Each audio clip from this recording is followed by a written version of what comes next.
Hello friends, welcome back to my channel. दोस्तों, कैसे हैं आप सभी? आई होप दोस्तों आप सभी अच्छे होंगे। देखिए दोस्तों, आज हम ईवीएस के 2018 के पेपर का पूरा एनालिसिस करेंगे। तो प्लीज़ दोस्तों वीडियो में एंड तक बने रहिएगा और आपको ये क्लास कैसी लगी आप हमें कमेंट करके ज़रूर बताइएगा। तो चलिए दोस्तों स्टार्ट करते हैं। कि आज का हमारा पहला क्वेश्चन है, भारत में बिहार के सापेक्ष जम्मू कश्मीर और गोवा की स्थिति क्या है? पूर्व और पश्चिम, पश्चिम और पूर्व, उत्तर पश्चिम और दक्षिण पश्चिम, दक्षिण पश्चिम और उत्तर पूर्व। तो चलिए दोस्तों इस क्वेश्चन को हम मैप के द्वारा समझते हैं। तो देखिए ये रहा आपके सामने मैप। आपको यहाँ पर एक चीज़ ध्यान रखनी है, जो आपका कंपास होता है यानी कि नॉर्थ, साउथ, ईस्ट और वेस्ट, इस कंपास को आपको वहाँ रखना है जिसके सापेक्ष में पूछा जा रहा है। जैसे कि इस क्वेश्चन में पूछा जा रहा है कि बिहार के सापेक्ष जम्मू कश्मीर और गोवा की क्या स्थिति है, तो आप क्या करेंगे, इस कंपास को बिहार के ऊपर रखेंगे, नॉर्थ, साउथ, ईस्ट, वेस्ट। अब आप आसानी से पता लगा सकते हैं कि गोवा और जम्मू कश्मीर की क्या स्थिति है। तो आप देखिए जम्मू कश्मीर यहाँ पर है और गोवा यहाँ पर है। तो अगर आप बिहार से देखें तो बिहार से आपको इस तरह जाना होगा जम्मू कश्मीर के लिए, और गोवा के लिए इस तरह से। तो देखिए जम्मू और कश्मीर कहाँ कहाँ पड़ रहा है, नॉर्थ भी जाना पड़ा आपको, थोड़ा सा वेस्ट भी जाना पड़ा। तो ये कौन सा होगा, नॉर्थ और वेस्ट। और अगर गोवा की बात करें तो ये क्या होगा, साउथ वेस्ट। इस तरह से आप ऐसे क्वेश्चंस का आंसर करना है। तो चलिए एक एग्जाम्पल के लिए देखते हैं। अगर आपसे पूछा जाए कि भोपाल के सापेक्ष लखनऊ की क्या स्थिति है, तो देखिए आप क्या करेंगे, आप कंपास को इस तरह से रखेंगे, नॉर्थ, साउथ, ईस्ट और वेस्ट। अब देखिए लखनऊ कहाँ पर है, लखनऊ ये रहा ऊपर की ओर। तो देखिए इसकी स्थिति क्या है, आप थोड़ा सा पहले नॉर्थ चलेंगे, उसके बाद आपको थोड़ा ईस्ट चलना होगा। तो इसकी स्थिति क्या होगी, नॉर्थ और ईस्ट होगी। आई होप दोस्तों आपको ये क्वेश्चन समझ में आ गया होगा। तो देखिए जो इस क्वेश्चन का आंसर होगा वो कौन सा होगा, ऑप्शन नंबर 3 इस क्वेश्चन का राइट आंसर होगा, यानी उत्तर पश्चिम और दक्षिण पश्चिम, north west and south west. अगला क्वेश्चन है, वाष्पीकरण की प्रक्रिया निम्नलिखित में से किस स्थिति में सबसे धीमी होगी? सतह क्षेत्र और तापमान दोनों में वृद्धि, सतह क्षेत्र बढ़ता है लेकिन तापमान घटता है, सतह क्षेत्र घटता है लेकिन तापमान बढ़ता है, सतह क्षेत्र और तापमान दोनों में कमी। देखिए वाष्पीकरण क्या होता है, सबसे पहले हम ये समझ लेते हैं वाष्पीकरण क्या होता है। वाष्पीकरण एक प्रकार का वाष्पन होता है जो गैस में बदलने की प्रक्रिया को संदर्भित करता है, वो क्या होता है, वाष्पीकरण होता है। और अगर आपसे पूछा जाए कि अगर सतह क्षेत्र अधिक होगा तो वाष्पीकरण ज़्यादा होगा या कम होगा, तो देखिए अगर सतह का क्षेत्र अधिक होगा तो वाष्पीकरण ज़्यादा होगा। जैसे इसको एग्जाम्पल से समझते हैं, जैसे कोई कपड़ा है, अगर आप उस कपड़े को अच्छे से खोलकर सुखाएंगे तो वो जल्दी सूख जाएगा, लेकिन अगर आप उसी कपड़े को पूरा बोंच कर रख देंगे इस तरह से, मतलब उसको खोलकर नहीं रखेंगे, तो वो क्या हो जाएगा, वो जल्दी नहीं सूखेगा। इसी तरह से अगर सतह का क्षेत्र अधिक होगा तो वाष्पीकरण ज़्यादा होगा, और अगर वाष्पीकरण को कम करना है तो सतह क्षेत्र को भी कम करना होगा। इसीलिए इस क्वेश्चन का राइट आंसर होगा ऑप्शन नंबर 4, सतह क्षेत्र और तापमान दोनों में कमी। अगला क्वेश्चन है, स्थानों, दूरियों और दिशाओं की सापेक्ष स्थिति को समझने की क्षमता है दिशात्मक कौशल, चित्रण कौशल, स्थितीय कौशल, ग्राफिक कौशल। तो देखिए इस क्वेश्चन का राइट आंसर होगा ऑप्शन नंबर 2, चित्रण कौशल। तो चलिए मैपिंग स्किल्स के बारे में कुछ पॉइंट्स को जान लेते हैं। मानचित्र कौशल के बारे में पढ़ाने के दौरान एक शिक्षक द्वारा छात्रों को दी जाने वाली गतिविधियां इस प्रकार हैं।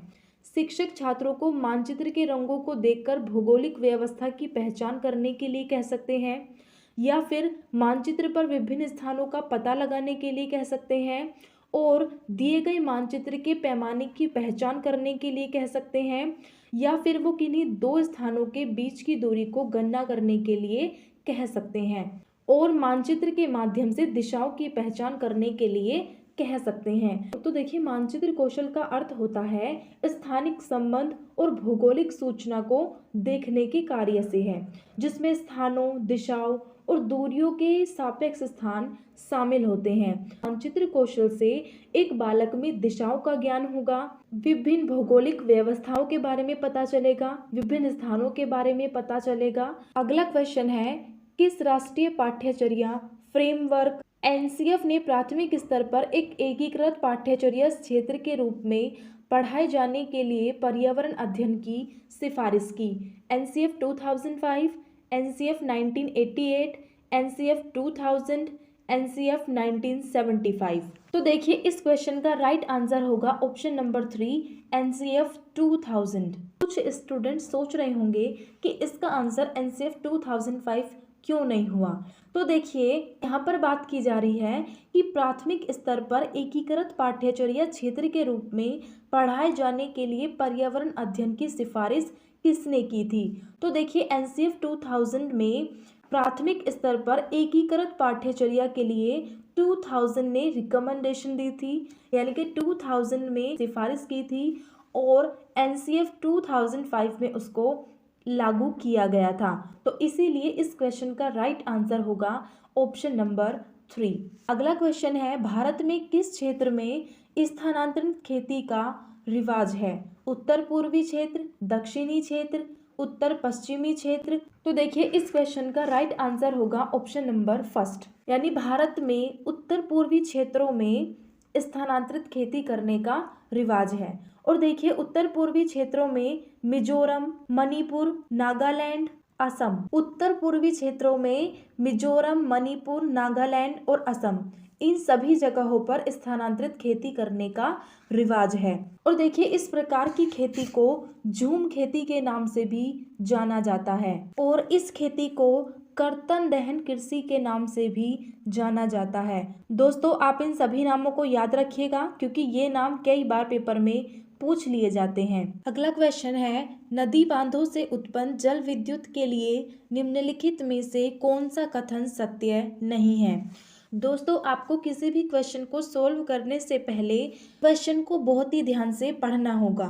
तो देखिए इसमें पूछा गया है, नदी बांधों से उत्पन्न जल विद्युत के लिए निम्नलिखित में से कौन सा कथन सही नहीं है, यानी कि इसमें हमें गलत ऑप्शन को छांटना है। तो देखिए बांध टिकाऊ विकास को प्रोत्साहित करते हैं, यह पानी या हवा को प्रदूषित नहीं करता, जल विद्युत सुविधाओं से बड़े पर्यावरणीय प्रभाव हो सकते हैं, बांध स्वदेशी लोगों को अपनी नदी की जीवन रेखाओं से अलग करते हैं। तो देखिए इस क्वेश्चन का राइट आंसर होगा ऑप्शन नंबर 1, बांध टिकाऊ विकास को प्रोत्साहित करते हैं। तो देखिए बांध क्या होते हैं? बांध एक अवरोध होता है जो बहते पानी को रोकता है और उसे एक नई दिशा देता है। देखिए बांध पानी और हवा को प्रदूषित नहीं करता, बिल्कुल सही होगा। जल विद्युत सुविधाओं से बड़े पर्यावरणीय प्रभाव हो सकते हैं, बिल्कुल सही है। बांध स्वदेशी लोगों को अपनी नदी की जीवन रेखाओं से अलग करते हैं, ये भी सही है। तो देखिए इसमें फर्स्ट ऑप्शन ही गलत दिया हुआ है और यही हमारा आंसर होगा। अगला क्वेश्चन है, निम्नलिखित में से कौन सी ग्रीन हाउस गैस है? कार्बन डाइऑक्साइड, मीथेन, जलवाष्प, उपयुक्त सभी। तो देखिए इस क्वेश्चन का राइट आंसर होगा ऑप्शन नंबर 4, उपयुक्त सभी। कार्बन डाइऑक्साइड, मीथेन, जलवाष्प, नाइट्रस ऑक्साइड, ओजोन, ये सभी ग्रीन हाउस गैसें हैं। और देखिए ग्रीन हाउस तापमान को बनाए रखने के लिए पृथ्वी पर ग्रीन हाउस प्रभाव की प्राकृतिक प्रक्रिया होती है। अगला क्वेश्चन है, भारत में ठंडे रेगिस्तान मानसून से प्रभावित क्यों नहीं होते हैं? ठंडे रेगिस्तानों में गर्म गर्मियाँ और बेहद ठंडी सर्दियाँ होती हैं। ठंडे रेगिस्तान हिमालय की वृष्टि छाया में होते हैं। ठंडे रेगिस्तानों में हवा बहुत पतली यानी कि बहुत कम होती है। ठंडे रेगिस्तान बहुत ऊंचाई पर हैं। तो देखिए इस क्वेश्चन का राइट आंसर होगा ऑप्शन नंबर 2, ठंडे रेगिस्तान हिमालय की वृष्टि छाया में होते हैं। तो देखिए भारत में एक ही कोल्ड डेजर्ट है जिसका नाम है लद्दाख, और जो कहाँ पर है? जो हिमालय में स्थित है। और देखिए ठंडे रेगिस्तानों पर मानसून का कोई प्रभाव नहीं पड़ता है क्योंकि वे हिमालय की वृष्टि छाया में रहते हैं, इसलिए उन पर मानसून का कोई प्रभाव नहीं पड़ता है। दोस्तों आप इस पॉइंट को भी याद रखिएगा, ये कई बार पेपर में पूछा जाता है कि भारत में ठंडा रेगिस्तान कौन सा है। अगला क्वेश्चन है, ताजमहल के पीला होने के लिए निम्नलिखित में से कौन सा जिम्मेदार है? Nitrogen dioxide, sulphur dioxide, sulphur, chlorine. तो देखिए इस क्वेश्चन का राइट आंसर होगा ऑप्शन नंबर 2 यानी कि सल्फर डाइऑक्साइड। तो चलिए सल्फर डाइऑक्साइड के बारे में कुछ पॉइंट्स को जान लेते हैं। सल्फर डाइऑक्साइड, तो देखिए सल्फर डाइऑक्साइड एक रंगहीन गैस होती है और जो वायु प्रदूषण के लिए जिम्मेदार जहरीली गैस है। ताजमहल सल्फर डाइऑक्साइड के कारण पीला हो रहा है। यह अम्लीय वर्षा का कारण बनता है जो ताजमहल के संगमरमर के साथ प्रतिक्रिया करता है और इसे नुकसान पहुंचाता है। सल्फर डाइऑक्साइड क्या है? एक रंगहीन गैस होती है और जो वायु प्रदूषण में जहरीली गैस के लिए जिम्मेदार होती है। और देखिए सल्फर डाइऑक्साइड के कारण ही अम्लीय वर्षा होती है और जो अम्लीय वर्षा ताजमहल के संगमरमर के साथ प्रतिक्रिया करके इसे नुकसान पहुंचाती है। अगला क्वेश्चन देखिए, गोलकोंडा किला किसने बनवाया था? चोल राजवंश ने, चालुक्य राजवंश ने, काकतीय राजवंश ने, पल्लव राजवंश ने। तो देखिए इस क्वेश्चन का राइट आंसर होगा ऑप्शन नंबर 3, काकतीय वंश ने गोलकोंडा किले को बनवाया था। तो चलिए दोस्तों इसके बारे में कुछ पॉइंट्स को जान लेते हैं। तो देखिए गोलकोंडा किले का निर्माण 13वीं शताब्दी में काकतीय वंश ने करवाया था और इसे भारत के सबसे उत्कृष्ट गढ़ों में से एक माना जाता है। गोलकुंडा का किला उस समय की शानदार नवाबी संस्कृति का प्रतीक है। बाद में गोलकुंडा का किला बहमनी वंश के अधिकार में आ गया था। फिर भी बाद में कुतुबशाही राजवंश ने कब्जा कर लिया और गोलकुंडा को अपनी राजधानी बनाया। गोलकुंडा को किला अपनी वर्तमान भव्यता का काफ़ी श्रेय मोहम्मद कुली कुतुब शाह को देता है और यह मूल रूप से मनकल के नाम से भी जाना जाता था। 1143 में एक पहाड़ी की चोटी पर बनवाया गया था और यह हैदराबाद तेलंगाना से लगभग 11 किलोमीटर दूरी ग्रेनाइट पहाड़ की चोटी पर स्थित है और यह अपनी अभेद्य संरचना के लिए प्रसिद्ध है। तो आप इन सभी पॉइंट्स को याद रखिएगा, यहाँ से पेपर में क्वेश्चंस पूछे जाते हैं। अगला क्वेश्चन देखिए, 15 ग्राम ml घनत्व और 3 ml आयतन वाले किसी वस्तु का द्रव्यमान क्या होगा? 18 ग्राम, 45 ग्राम, 5 ग्राम, 12 ग्राम। तो चलिए इसको समझते हैं। तो देखिए घनत्व किसी पदार्थ के आयतन के प्रति इकाई द्रव्यमान है और घनत्व बराबर होता है द्रव्यमान बटे आयतन। तो देखिए हमें दिया हुआ है घनत्व बराबर दिया हुआ है 15 ml। देखिए घनत्व बराबर हो गया 15 ग्राम मिलीलीटर और आयतन बराबर हो गया 3 मिलीलीटर। द्रव्यमान के मान के समीकरण को हल करने के लिए द्रव्यमान बराबर होता है घनत्व गुना आयतन। तो देखिए घनत्व कितना है 15 ग्राम मिलीलीटर और आयतन कितना है 3 मिलीलीटर, तो इक्वल टू कितना होगा 45 ग्राम। तो देखिए इस क्वेश्चन का राइट आंसर होगा ऑप्शन नंबर 2, 45 ग्राम। अगला क्वेश्चन है, निम्नलिखित में से कौन सी अदिश राशि है? द्रव्यमान, गुरुत्वाकर्षण, संवेग, भार। तो देखिए अदिश राशियां वे होती हैं जिनमें केवल परिणाम होता है, दिशा नहीं होती है, उन्हें हम अदिश राशि कहते हैं। यानी कि अदिश राशियां वे राशियां होती है जिनमें केवल परिणाम होता है, दिशा नहीं होती है, उन्हें हम अदिश राशियां कहते हैं। जैसे चाल, द्रव्यमान, दूरी, ये सब क्या हैं? ये सब अदिश राशियां हैं। तो दोस्तों इस क्वेश्चन का राइट आंसर होगा ऑप्शन नंबर 1। और अगर हम सदिश राशि की बात करें तो सदिश राशियां वे राशियां होती हैं जिनमें मात्रा और दिशा दोनों होती हैं, उन्हें हम सदिश राशियां कहते हैं। जैसे वेग, बल, संवेग आदि। अगला क्वेश्चन है, एक ऐसी वस्तु जिसमें से कोई प्रकाश किरण गुजर नहीं सकती क्या कहलाती है? अपारदर्शी, पारभासी, पारदर्शी या उत्तल। तो देखिए इस क्वेश्चन का राइट आंसर होगा ऑप्शन नंबर 1, यानी कि ऐसी वस्तु जिसमें कोई प्रकाश किरण नहीं गुजर सकती है उसे हम अपारदर्शी कहते हैं। तो देखिए अपार का मतलब ही होता है जिसके आर पार देखा ना जा सके, उसे हम अपारदर्शी कहते हैं।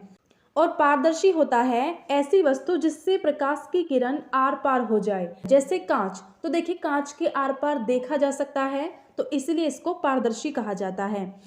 और अगर पारभासी की बात करें तो देखिए पारभासी ऐसी वस्तु होती है जिससे आंशिक रूप से प्रकाश किरण पार हो जाए, जैसे कागज।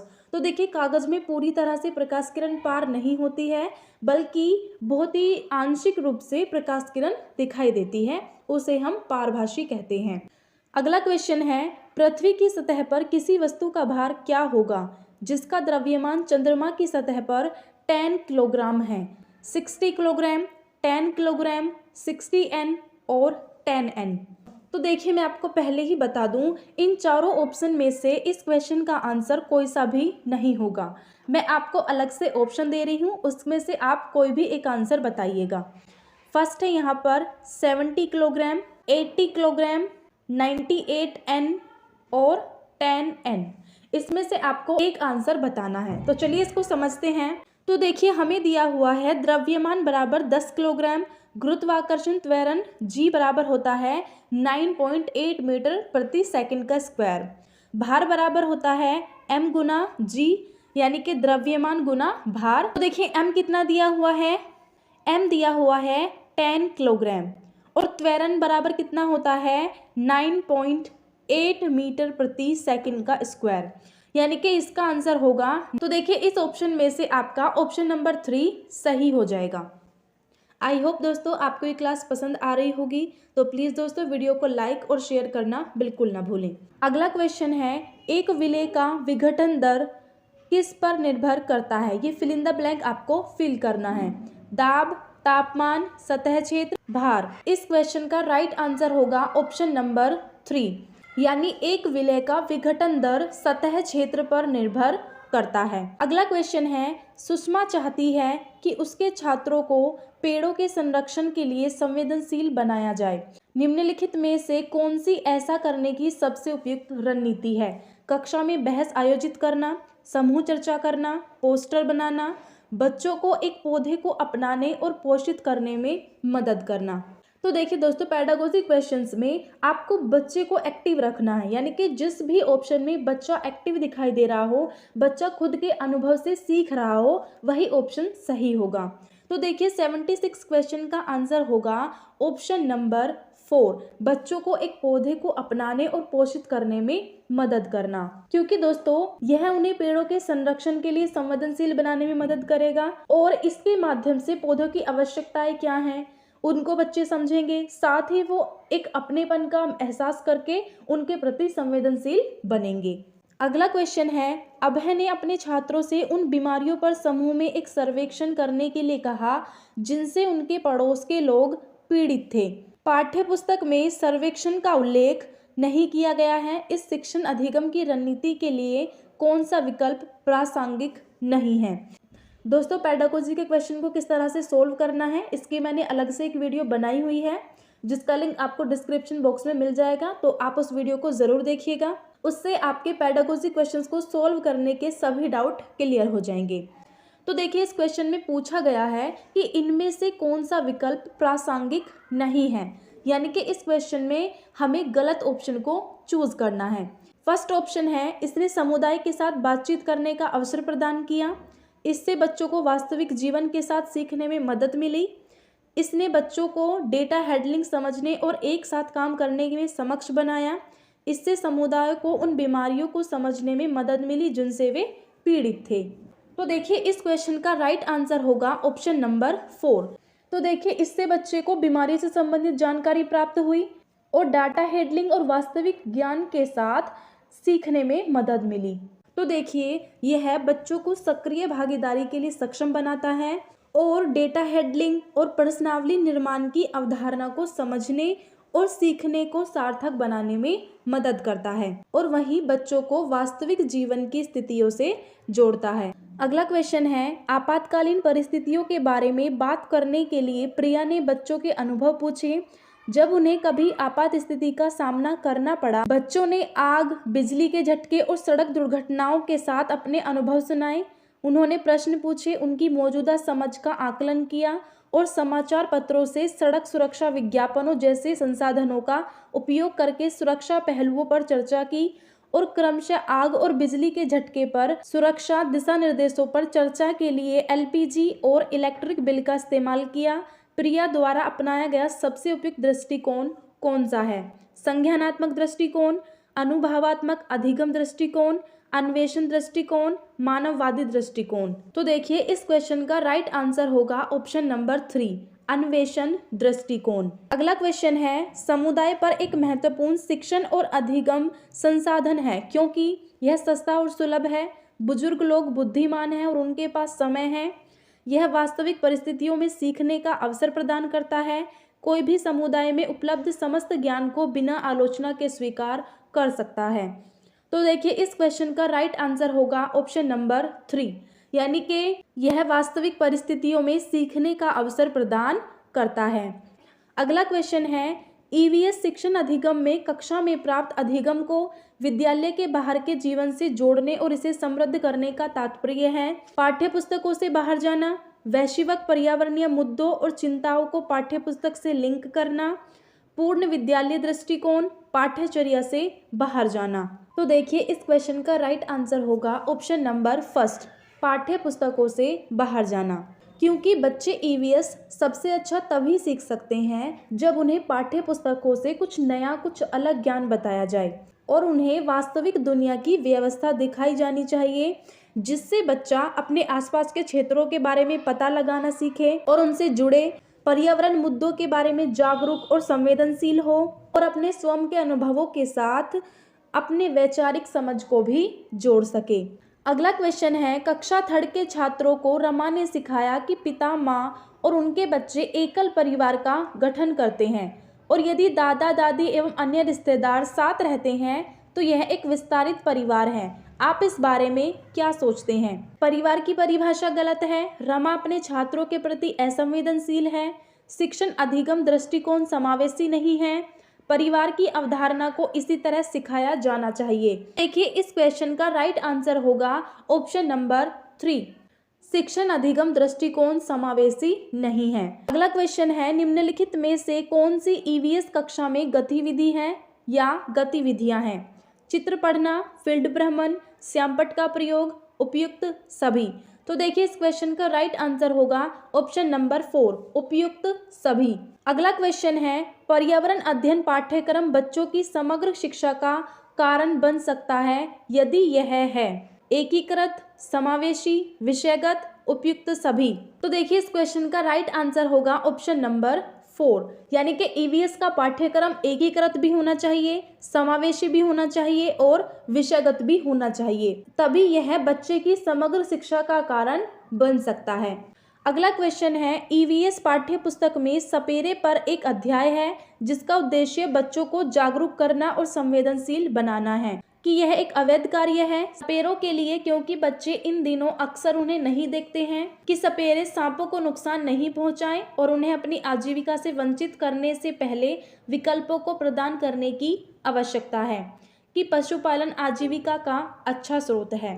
तो देखिए इस क्वेश्चन का राइट आंसर होगा ऑप्शन नंबर 3, सपेरे सांपों को नुकसान नहीं पहुंचाएं और उन्हें अपनी आजीविका से वंचित करने से पहले विकल्पों को प्रदान करने की आवश्यकता है, क्योंकि ईवीएस के अंतर्गत सपेरों पर दिए गए अध्याय का मतलब है क्योंकि जिससे बच्चों को जानवरों के प्रति हो रहे अत्याचारों के बारे में पता चले और वो उनके प्रति संवेदनशील हो। अगला क्वेश्चन है, विद्यालय में मिड डे मील के समय के लिए कौन सा सबसे प्रासंगिक है? शिक्षण अधिगम के साथ इसका कोई लेना देना नहीं है। यह ईवीएस शिक्षण अधिगम के लिए एक अच्छा शिक्षण अधिगम का अवसर है। यह उन बच्चों के लिए है जो विद्यालय में खाली पेट आते हैं।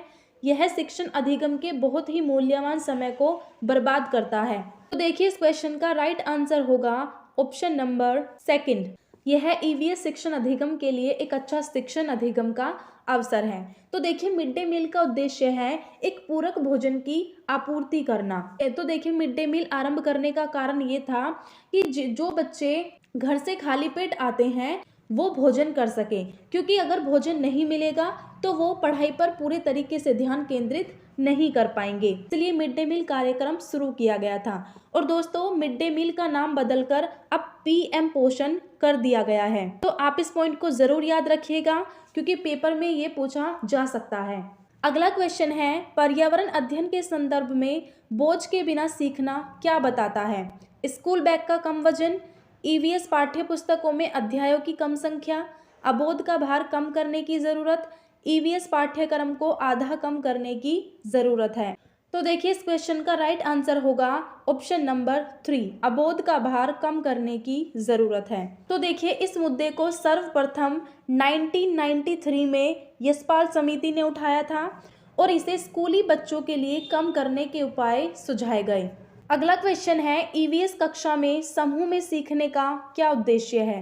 लड़के और लड़कियां अलग अलग सीख सकते हैं, कम और उच्च प्रदर्शन करने वाले छात्रों को अलग करना और उपचारात्मक शिक्षण देना, सहयोग के मूल्यों को लागू करने और एक साथ काम करने के लिए प्रत्येक बच्चे को सक्रिय रूप से भाग लेने और सीखने में सक्षम बनाना, छात्रों को आसानी से प्रतिबंधित करना और वर्कलोड को कम करना। तो देखिए इस क्वेश्चन का राइट आंसर होगा ऑप्शन नंबर 3। दोस्तों पेडागोजी के क्वेश्चन किस तरह से सोल्व किए जाते हैं उसको लेकर मैंने अलग से एक वीडियो बनाई हुई है, तो आप उस वीडियो को ज़रूर देखिएगा। उस वीडियो से आपको काफ़ी हेल्प मिलेगी, तो आप उस वीडियो को देखना बिल्कुल ना भूलें।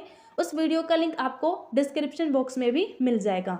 अगला क्वेश्चन है, बाला का पूरा रूप क्या है? मस्तिष्क सहायता प्राप्त अधिगम असाइनमेंट, अधिगम सहायक के रूप में ब्रेल, अधिगम सहायक के रूप में बिल्डिंग, ब्रेल सहायता प्राप्त अधिगम आकलन। तो देखिए इस क्वेश्चन का राइट आंसर होगा ऑप्शन नंबर 3, अधिगम सहायक के रूप में बिल्डिंग, यानी कि building as a learning aid. तो देखिए यह स्कूल की रचना को सीखने की सहायता के रूप में मदद करता है और बाला शिक्षण अधिगम को रोचक और बाल केंद्रित बनाने की अनुमति देता है, क्योंकि इसमें पाठ्य पुस्तकों से परे और शैक्षिक अनुभवों को एक नया आयाम देने पर जोर दिया गया है। अगला क्वेश्चन है, वैकल्पिक ढांचे का क्या अर्थ है? विभिन्न भौतिक घटनाओं का पाठ्यपुस्तक स्पष्टीकरण, विचार जो अवधारणाओं के औपचारिक रूप से स्वीकृत स्पष्टीकरण से अलग हैं, वर्तमान में वैज्ञानिकों और सामाजिक वैज्ञानिकों द्वारा आयोजित विचार, सभी विचार जो दृढ़ता से बच्चों द्वारा अर्जित किए जाते हैं। देखिए इस क्वेश्चन का राइट आंसर होगा ऑप्शन नंबर 2, विचार जो अवधारणाओं के औपचारिक रूप से स्वीकृत स्पष्टीकरण से अलग है। तो देखिए दोस्तों आज का हमारा लास्ट और 90 क्वेश्चन है, महिलाएं पुरुषों की तुलना में कमजोर है, यह एक क्या है? ये फिल इन द ब्लैंक आपको फिल करना है। मिथक, वैज्ञानिक तथ्य, रूढ़िबद्ध धारणा, अंधविश्वास। तो देखिए इस क्वेश्चन का राइट आंसर होगा ऑप्शन नंबर 1, यानी कि यह एक मिथक है। आई होप दोस्तों आपको ये क्लास पसंद आई होगी, तो प्लीज़ दोस्तों वीडियो को लाइक कीजिएगा और अपने सभी फ्रेंड्स के साथ शेयर कीजिएगा। और अगर आप सीटेट की बिल्कुल फ्री में प्रिपरेशन करना चाहते हैं तो दोस्तों आप हमारे चैनल लेट्स स्ट्राइव को सब्सक्राइब कर सकते हैं। हम अपने चैनल पर सीटेट की बिल्कुल फ्री में प्रिपरेशन करा रहे हैं। और अगर आप सभी क्लासेस के पीडीएफ चाहते हैं तो आप हमारे टेलीग्राम चैनल को ज़रूर ज्वाइन कीजिएगा। यहाँ पर आपको सभी क्लासेस के पीडीएफ बिल्कुल फ्री में दिए जाते हैं। और देखिए सीडीपी की इस क्लास में हमने सीडीपी के 3 टॉपिक्स को एक साथ क्लियर किया हुआ है। दोस्तों इस क्लास को देखने के बाद आपको 3 टॉपिक एक साथ क्लियर हो जाएंगे, तो आप इस क्लास को देखना बिल्कुल ना भूलें। इस क्लास का लिंक आपको डिस्क्रिप्शन बॉक्स में मिल जाएगा, आप वहां जाकर इस क्लास को ज़रूर देखिएगा। तो चलिए दोस्तों आज की क्लास को यहीं समाप्त करते हैं और बहुत जल्द एक नए टॉपिक के साथ अगली क्लास में मिलते हैं।